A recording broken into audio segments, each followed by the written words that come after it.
Hello everyone, welcome back to our channel Mechanism Classes. Harish this side, wishing you all very warm greetings. Electrochemistry में continue करते हुए अब हम discuss कर रहे हैं कैलकुलेशन ऑफ इलेक्ट्रोड पोटेंशियल।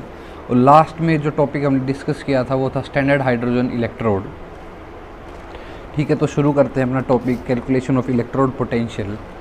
देखो, थ्योरी और स्टोरी जो शुरू होती है वो होती है इस फॉर्मूले से, दैट इज इलेक्ट्रोड पोटेंशियल को हम रिप्रेजेंट करते हैं E of cell which is equal to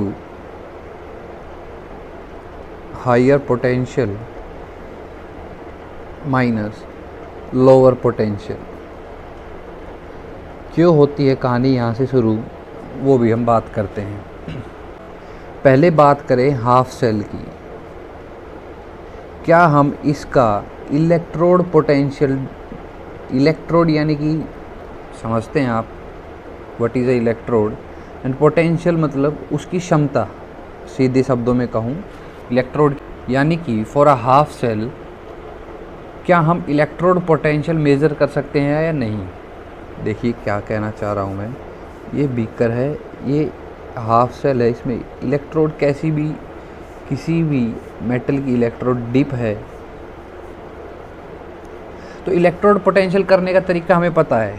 एक एंड वोल्टमीटर का इलेक्ट्रोड से कनेक्ट होता है और दूसरा वहाँ कनेक्ट होगा जिस चीज़ के बीच में हमें पोटेंशियल कैलकुलेट करना है। यानी कि हाफ सेल में कहाँ का इलेक्ट्रोड पोटेंशियल होता है, इंटरफेस पर। हाफ सेल में ही नहीं बल्कि इलेक्ट्रोड पोटेंशियल वही जनरेट होता है जहाँ इंटरफेस होता है। इंटरफेस यानी कि देखो, ये इलेक्ट्रोड है और ये यहाँ पे कांटेक्ट कर रही है सॉल्यूशन की एटॉमिक लेयर्स के साथ। यहाँ तक बात बिल्कुल सही, यहाँ तक बात ठीक है। यानी कि वोल्ट मीटर का दूसरा एंड मैं इस पे कनेक्ट कर दूँ ना, तो हाफ सेल का इलेक्ट्रोड पोटेंशियल मैं कैलकुलेट कर पाऊँगा। लेकिन हमें पता है जो इंटरफेस होता है वो कुछ ही एटॉमिक्स लेयर का होता है, इलेक्ट्रोड का और सॉल्यूशन के बीच में। यानी कि वो तो फिजिकली पॉसिबल नहीं है इस एंड को यहाँ पे कनेक्ट करना है। एटॉमिक लेयर्स तो हमें पता ही नहीं लगेगी कहाँ पर है। ठीक है, ये पहली बात, ये पहला कारण है कि हाफ सेल का हम इलेक्ट्रोड पोटेंशियल कैलकुलेट नहीं कर सकते, पहली बात। चलो दूसरी बात, जैसे ही मैं वोल्टमीटर का वायर इस सॉल्यूशन में डिप करूँगा इस एटॉमिक लेयर पर लाने के लिए, तो ये वायर भी तो अपना एक अलग पोटेंशियल जनरेट कर लेगा इस सॉल्यूशन के साथ। यानी कि हम कैलकुलेट करने चले थे इसका पोटेंशियल डिफरेंस, और फॉर एग्जांपल उसने जो भी इलेक्ट्रोड पोटेंशियल दिखाया वो तो सही नहीं होगा, वो तो इसका भी जोड़ के दिखा देगा वोल्टमीटर। यहाँ पर जो इलेक्ट्रोड पोटेंशियल जनरेट हुआ वोल्टमीटर का दूसरा एंड और सॉल्यूशन के बीच में। ठीक है, इतनी बात। तो मैं लिख दूँ second end of voltmeter will generate another potential with solution. यानी कि मैं ये कह सकता हूँ कि अब हाफ सेल का हम इलेक्ट्रोड पोटेंशियल जनरेट नहीं कर सकते।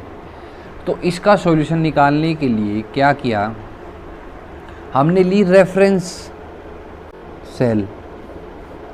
यानी कि मैं कहूँ जैसे हम किसी भी इलेक्ट्रॉनिक्स की शॉप में गए और हमने जाते ही वहाँ बोल दिया कि हमें मोबाइल दिखा दो, तो शॉपकीपर है वो क्या समझेगा, वो आपसे सीधा क्वेश्चन पूछेगा कौन सा दिखा दूँ, आपका रेफरेंस क्या है, किस कंपनी का दिखा दूँ, आपका बजट क्या है, वो आपसे आपकी रेफरेंस जानेगा।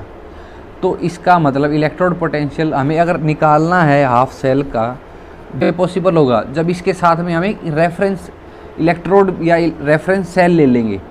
और वो रेफरेंस सेल फॉर एग्जांपल मैंने SHE स्टैंडर्ड हाइड्रोजन इलेक्ट्रोड ले लिया और इसका हमें पता है E ऑफ RP और E ऑफ OP, यानी कि रिडक्शन पोटेंशियल और ऑक्सीडेशन पोटेंशियल दोनों ही ज़ीरो होते हैं।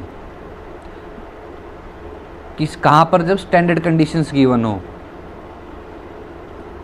ठीक है, इतनी बात। ये हमने स्टैंडर्ड कंडीशंस की और SHE की बात हमने लास्ट वीडियो में कर ली थी। स्टैंडर्ड कंडीशंस यानी कि टेम्परेचर हो गया 25 degree Celsius, pressure 1 bar and concentration of solution 1 molar. क्या ये बात क्लियर है? तो रेफरेंस इलेक्ट्रोड या रेफरेंस सेल हमने लेनी पड़ेगी किसी भी हाफ सेल का इलेक्ट्रोड पोटेंशियल कैलकुलेट करने के लिए, और वो फॉर एग्जांपल SHE भी हम ले सकते हैं। जनरली हम इसी को लेते हैं क्योंकि इसका रिडक्शन पोटेंशियल और ऑक्सीडेशन पोटेंशियल दोनों ही ज़ीरो होते हैं। तो जो फॉर्मूला मैंने सबसे पहले लिखा था, which is E of cell is equal to higher potential minus lower potential. इससे मैं क्या समझूं? इतना तो हमें क्लियर है, पोटेंशियल हमें अगर कैलकुलेट करना है किसी भी चीज़ का, फिजिक्स में भी हमने पढ़ा है, हायर पोटेंशियल में से लोअर पोटेंशियल को ही सब्ट्रैक्ट करते हैं पोटेंशियल डिफरेंस कैलकुलेट करने के लिए।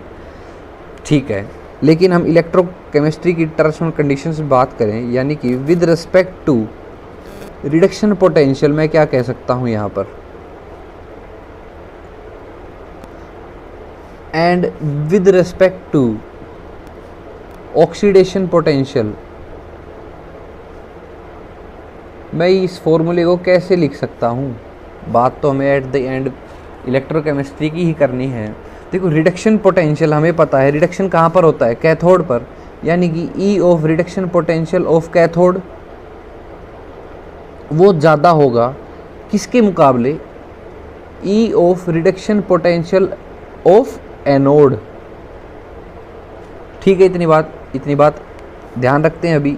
और with respect to oxidation potential, oxidation कहाँ पर होता है? एनोड पे, यानी कि E of oxidation potential at anode minus E of oxidation potential at cathode. यानी कि रिडक्शन पोटेंशियल की जब बात करें तो हमें कैथोड का रिडक्शन पोटेंशियल हायर रखना होता है, या हायर कैथोड का ही होता है, while with respect to oxidation potential किसका ज़्यादा होगा? एनोड का ज़्यादा होगा, क्योंकि ऑक्सीडेशन अकर्स एट एनोड। ठीक है, इतनी बात। अब मैं लिख तो रहा हूँ यहाँ ऑक्सीडेशन पोटेंशियल, रिडक्शन पोटेंशियल, ये होते क्या हैं वो भी समझ लेते हैं साथ के साथ। बात करें ऑक्सीडेशन पोटेंशियल की,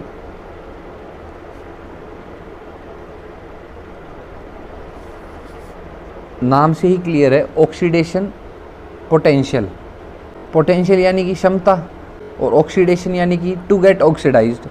इसका मतलब टेंडेंसी टू गेट ऑक्सीडाइज्ड।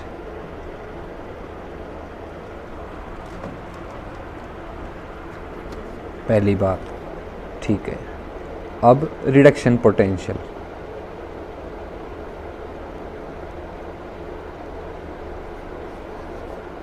यानी कि टेंडेंसी टू गेट रिड्यूस्ड। ये तो नाम से क्लियर है। या फिर इनके अलावा, इनके साथ साथ भी मैं ये कह दूं, जो रिडक्शन पोटेंशियल है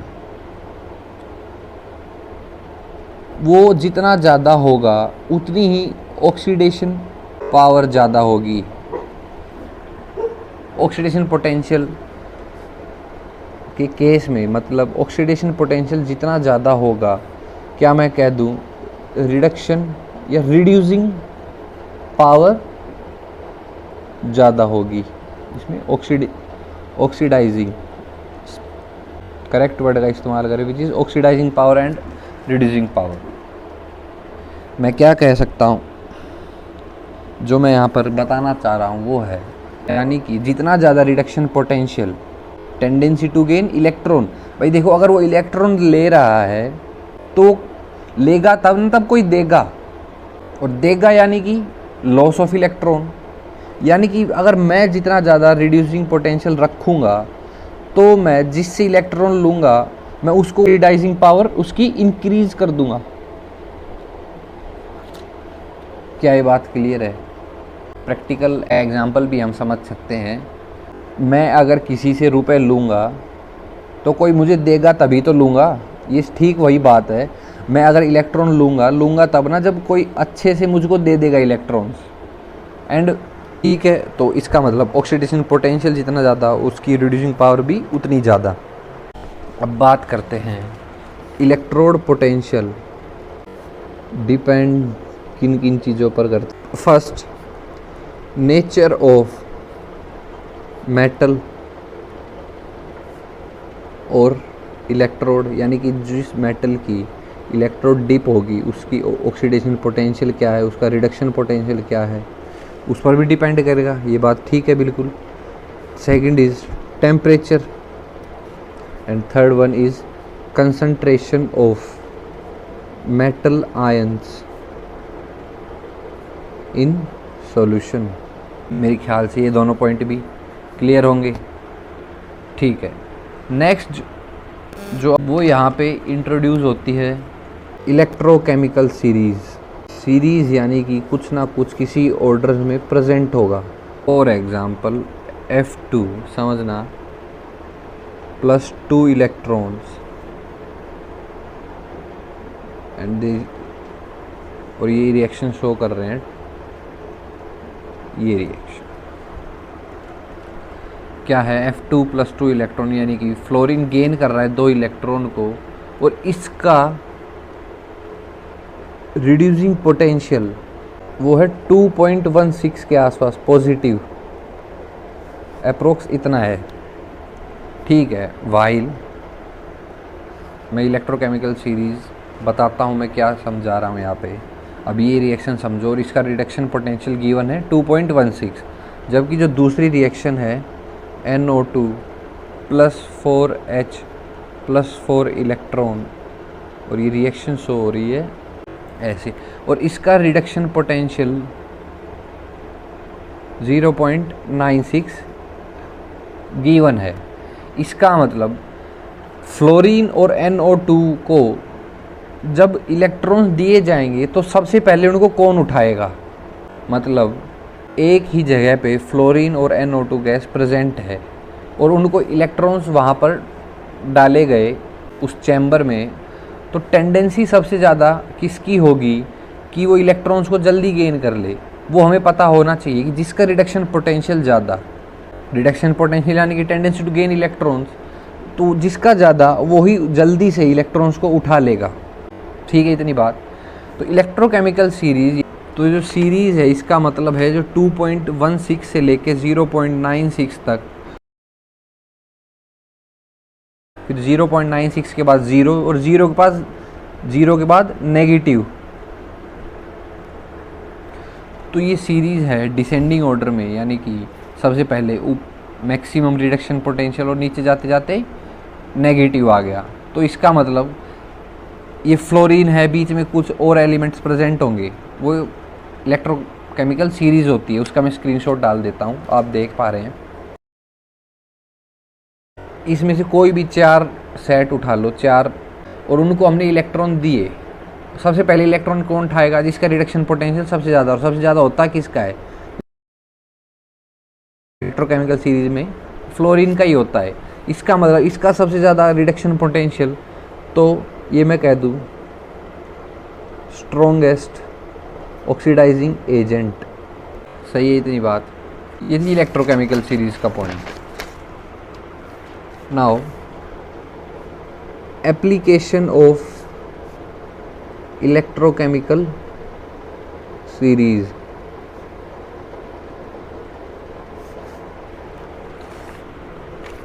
that is spontaneous cell and non-spontaneous cell. We know that the spontaneous cell example is galvanic cell where del G gives free energy is negative. ये तो हमने फर्स्ट लेक्चर में डिस्कस कर ली थी ये बात। ये स्पॉन्टेनियस की कंडीशंस हो गई।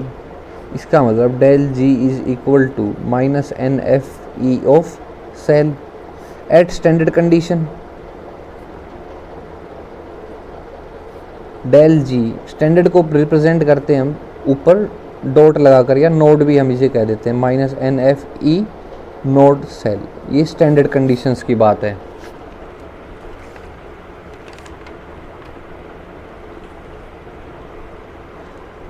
और for a working cell, naught डाल के लिख लेते हैं हम, for a working cell we must have del G is equal to negative and E of cell is equal to positive. ये किसकी कंडीशन है? वर्किंग सेल की कंडीशन है। ठीक है, अब यहाँ पे क्या दो टर्म इंट्रोड्यूस हुई? ई नोट सेल और ई सेल। यानी कि जो नेक्स्ट पॉइंट है वो है कैलकुलेशन ऑफ ई नोट और ई फॉर सक्सेसिव रिएक्शन। ठीक है, देखो सबसे पहले हमें पता है del E and del E naught they are intensive properties. यानी कि एक इलेक्ट्रोड मैं चाहे 10 ग्राम की ले लूँ या 10 किलोग्राम की ले लूँ, उनका डेल ई और डेल ई नोट या फिर E of cell electrode potential उनका सेम रहेगा, अमाउंट पर डिपेंड नहीं करेगा। इंटेंसिव प्रॉपर्टीज़, इसका मतलब they can't be added mathematically. while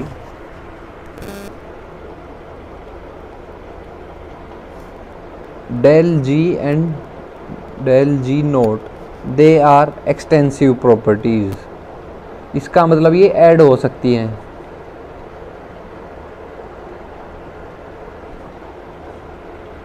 Therefore क्या कंक्लूजन निकला? del G is equal to minus n f E of cell। यहाँ पर n क्या है? Number of electrons. f क्या है? Faraday constant which is equal to 96500 coulomb per mole. And E of cell we calculate in volts. ठीक है, ये बात पहली। बात दूसरी, also we know E naught of cell is equal to ना, E of cell is equal to, E naught भी लिख सकता हूँ। ई नोट मतलब स्टैंडर्ड कंडीशन, नोट आ गया मतलब standard condition. E note of reduction potential, reduction potential की बात कर रहे हैं तो हायर पोटेंशियल किसका होगा? कैथोड का। Minus of E of reduction potential, lower potential किसका होगा? एनोड का। ये बात ठीक है बिल्कुल। दूसरी बात, डेल जी नोट फाइनल क्या होगा? Del G naught of A del G naught of B. मतलब दो सेल से लेना, एक की गिव्स हुई एनर्जी ये है, एक की ये है। यहाँ से मैं ई नोट ऑफ फाइनल कैलकुलेट करूँ, वो कैसे होगा? डेल जी इसको खोल के लिख सकते हैं minus n F E note of A, plus इसको खोल के लिख सकते हैं माइनस N2। ए में हमने electron number of electron N1 कह दिया, बी में नंबर ऑफ इलेक्ट्रॉन N2 कह दिए, F of E note of A. ये ऐसे हो गया। और ई नोट जो फाइनल आएगा वो कहाँ आएगा? वो यहाँ पर आएगा, minus of n F final electrons into Faraday's constant into E note of final. तो यहाँ पे जो ई नोट फाइनल कैलकुलेट करके लास्ट में आएगा वो आएगा N1 into E note of A plus N2 E note of B upon NF। किसका फॉर्मूला है? ई नोट फाइनल का। तरीका मैंने बता दिया है, कैलकुलेट भी हो जाएगा आराम से। अब बात करते हैं effect of concentration while calculating electrode potential. Electrode potential किस पर डिपेंड करता है? कंसंट्रेशन पर भी तो डिपेंड करता है। तो उसी पॉइंट को हम डिस्कस करते हुए ये डायग्राम बनाते हैं। ये दो बीकर है, एक बीकर में जिंक रोड डिप है, एक में कॉपर रोड। ये जिंक रोड हो गई, ये कॉपर रोड डिप हो गई। कनेक्टेड है वोल्टमीटर से दोनों electrodes.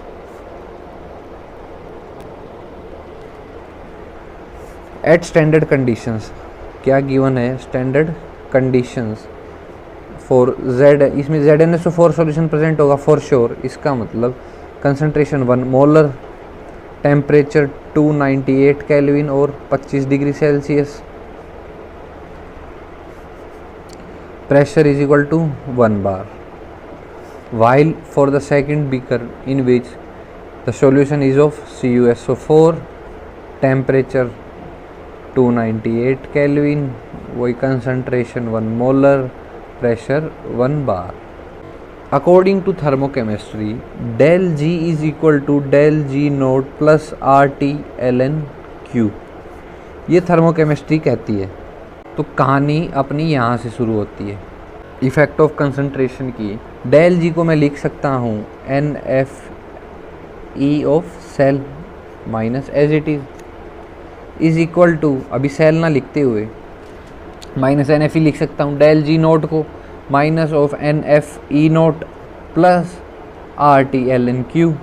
Therefore E of cell, अभी मैं सेल लिख दे रहा हूँ, NF दोनों इधर चले जाएंगे दोनों के डिवाइड में, यानी कि minus of NFE naught upon NF, minus भी उधर भेज दिया तो माइनस से माइनस यहाँ कैंसिल और ये माइनस प्लस माइनस हो गया, and RT ln Q upon NF, NF से NF cancel, E of cell we got is equal to E naught of cell minus RT ln Q upon NF, and this is our Nernst equation. यानी कि effect of concentration को समझते समझते ही we read Nernst equation. ये किसकी बात हुई? एट स्टैंडर्ड कंडीशन, यानी कि कंसंट्रेशन सेम थी। अब बात करें case number 2 which is for different concentration. Diagram draw करते हैं।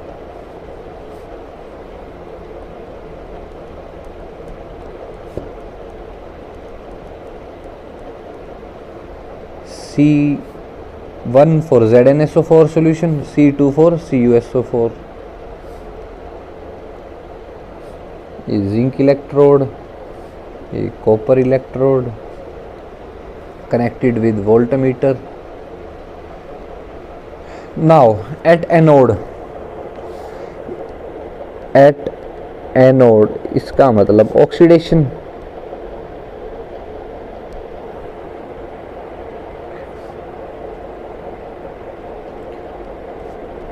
Which is Zn +2 electron. भाई एनोड पे मैंने ऑक्सीडेशन जिंक का इसलिए करवाया क्योंकि कॉपर और जिंक में ज़्यादा इलेक्ट्रोपॉजिटिव कौन है? जिंक। इलेक्ट्रोपॉजिटिव यानी कि tendency to lose electrons, while electronegative means tendency to gain lone pair of electrons. तो ज़्यादा इलेक्ट्रोपॉजिटिव जिंक है तो वो इलेक्ट्रॉन्स लूज करेगा, और लूज इलेक्ट्रॉन्स को एक्सेप्ट कौन करेगा? कॉपर। यानी कि अच्छा, मैं नर्स्ट इक्वेशन पहले इसके हिसाब से लिख दूं क्या? Nernst equation is equal to E of anode is equal to E naught oxidation potential. इतनी बात ठीक।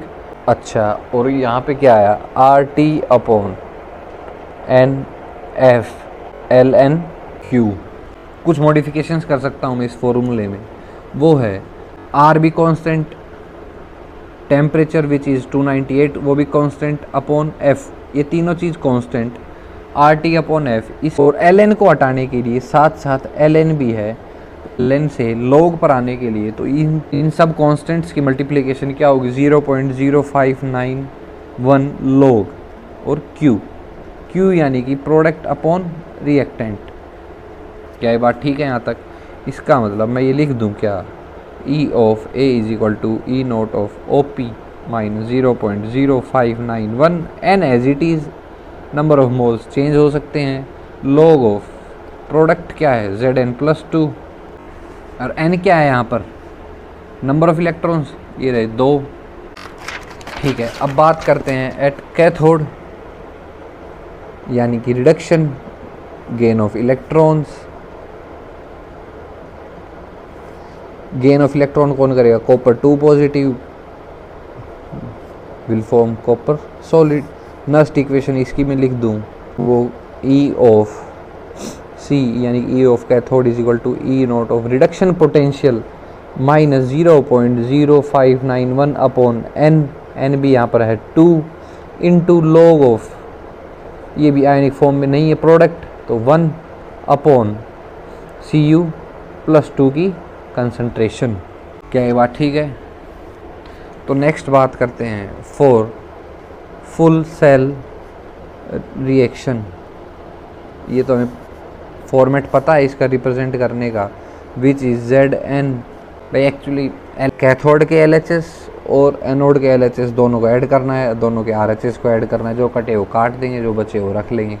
And we got our full reaction is, दोनों साइड दो दो इलेक्ट्रॉन आए होंगे, वो कट गए होंगे बस। देयरफॉर नर्स्ट इक्वेशन कंबाइन करके मैं लिख दूँ क्या, which is E of cell is equal to E naught of cell minus 0.0591 upon 2 into log of Zn plus 2 upon Cu plus 2। यहाँ तक कोई दिक्कत नहीं है, ठीक है। तो आज के लेक्चर में हम इतना ही रखते हैं। नेक्स्ट लेक्चर्स में हम डिस्कस करेंगे application of Nernst equation like equilibrium, stability constant, association constant with some questions. That's all for today's lecture. Do hit like and subscribe button. Thank you.